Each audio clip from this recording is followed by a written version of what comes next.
honored. And then last night, the college football standings released with 1 week left. They'll release the last one on Sunday. The top 25, numbers 1, 2, 3, and 4. The only change, USC now is number 4.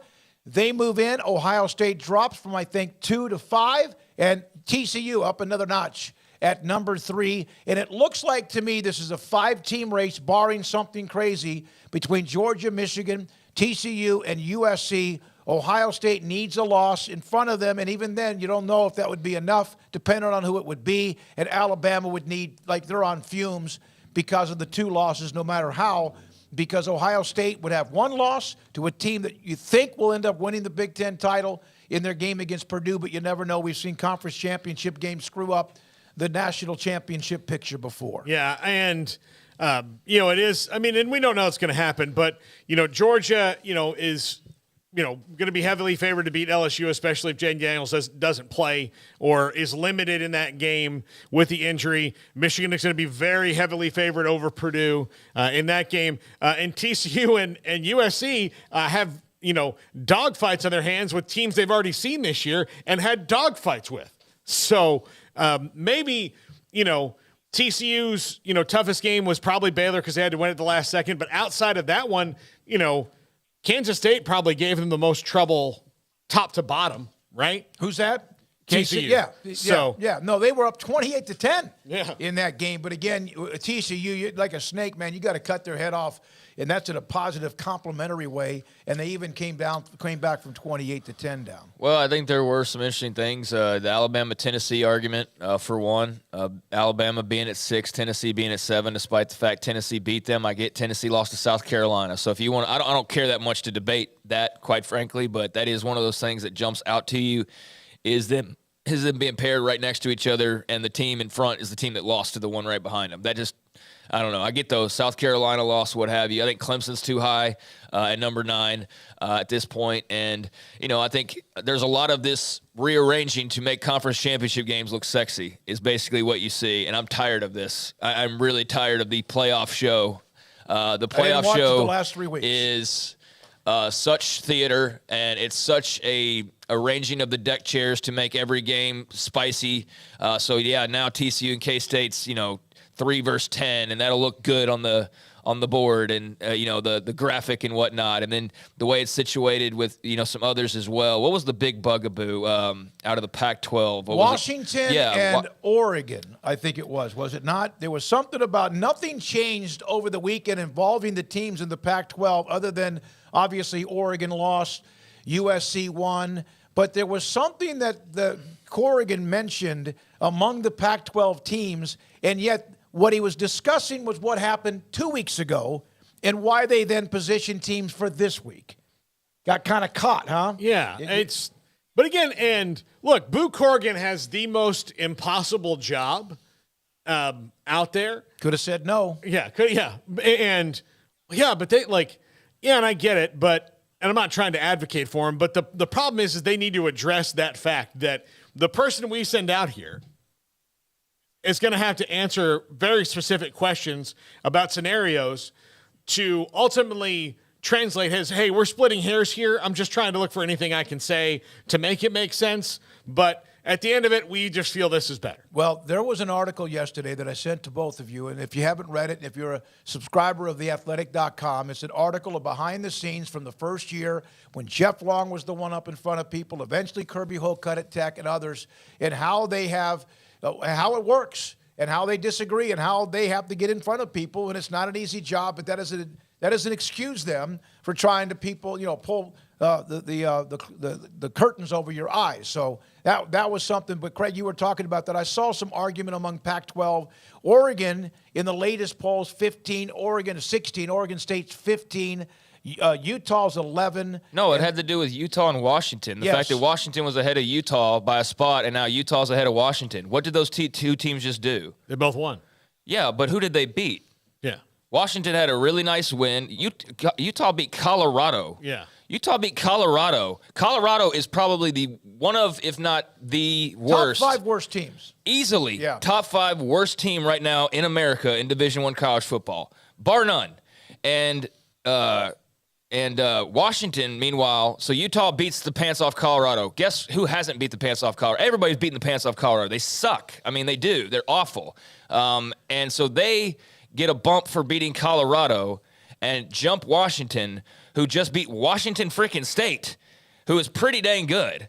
And that was a pretty dang good game till Washington kind of pulled away and created some room there in the second half. But that is an obvious example of flipping rankings and gussing it up to make it look sexy for their little TV graphics for their championship games. And I'm just tired of it, man. Like, Well, I get it's the just one spot. No, I understand though, but why did you jump them a spot? You beat Colorado. They didn't jump up a spot. That's the thing. They jumped 3 spots. Okay. Utah went up 3 spots for beating Colorado. Washington went up once, but Utah But they passed jumped them. them. Yep. Yeah, they did jump them is Yep. my point. And so why did they jump them? I just, that's to me blatant. We're massaging the rankings to make it look how we want, and they'll go on TV and say whatever garbage they say. Like, I think at this point, everybody sees Boo pop up on TV, and they're like, oh, it's just the new Jeff Long or the new version of Kirby Hocutt or all these other guys that have had to come up there over the years and explain these rankings. And I feel like every time they do it, they're just rolling their eyes at the audience of like, I can't believe people are actually watching this and believing what we're saying, because it's so clear what they do when they get in that room is they set it up like they're chess pieces. And I know that's kind of part of what they do, but when they do something like that, like that's just so obvious trying to make it look better than it really is. And I don't understand the need to do that. I don't think less people are going to watch if it was the other way around.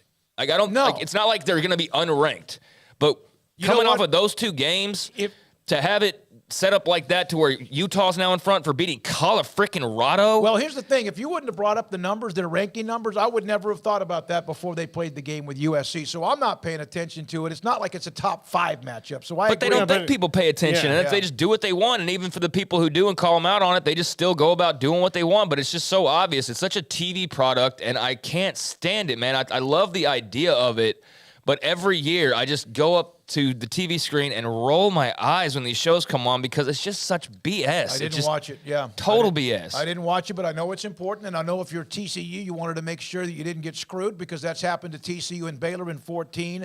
If you're Michigan, you didn't have to worry. If you're Georgia, you surely didn't have to worry. Now, if some things crazy happen this weekend, man, you never know what's going to happen on Sunday. If USC, TCU, Michigan, and Georgia win, they're all in. There is no way anyone jumps them. Nothing can happen. Not even the most logo or brand or country club or whatever blue blood. Nothing happens if those 4 teams win this weekend, which is not always the case.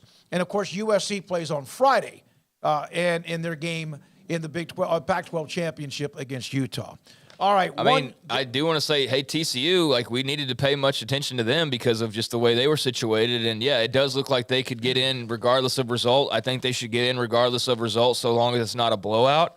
I think the top 4 should probably just stay the top 4 regardless of what happens in these games, unless there's, of course, blowouts. But it does beg the question of the value of conference championship games and kind of what we're walking into here in the future because – yeah, what if TCU were? I mean, if they get blown out, they don't deserve it. You know, if they're at this point, even after an undefeated regular season, but after an undefeated regular season, you feel like they should probably just be in. Yeah. Probably should just be in this thing. And so for all the anti-expansionists, like, that's one thing that I think is a benefit of the expanded playoff is that TCU's in no matter what. Now, you'll say, well, that also means Alabama might get – okay, well, if that's the thing that you have to ensure that some of these others have those solidified opportunities, then it's never going to be perfect. I don't like the 12 number. I do think 8 would have been great, but I understand more money, more teams and all of that. But I do feel like TCU going this weekend should be pretty much 99.9% solidified. I agree. And I think that they are, but I don't trust this committee, and I don't trust the Ohio State factor whatsoever. And that's kind of what some of my little rant a second ago was on. I just don't trust these folks when they're talking about their reasoning. I really don't.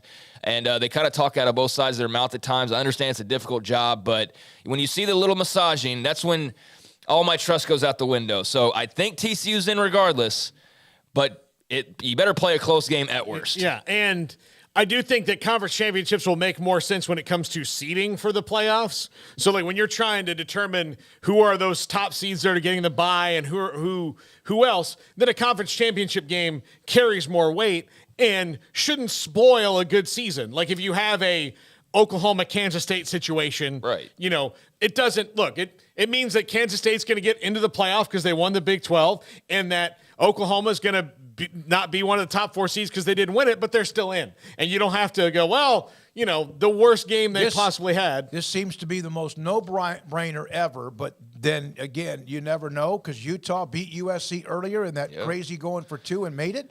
We know Michigan, Purdue. Okay, those are the kind of games we've seen before when we've seen the Big 12 have it upset, and a couple of other conferences it's happened too.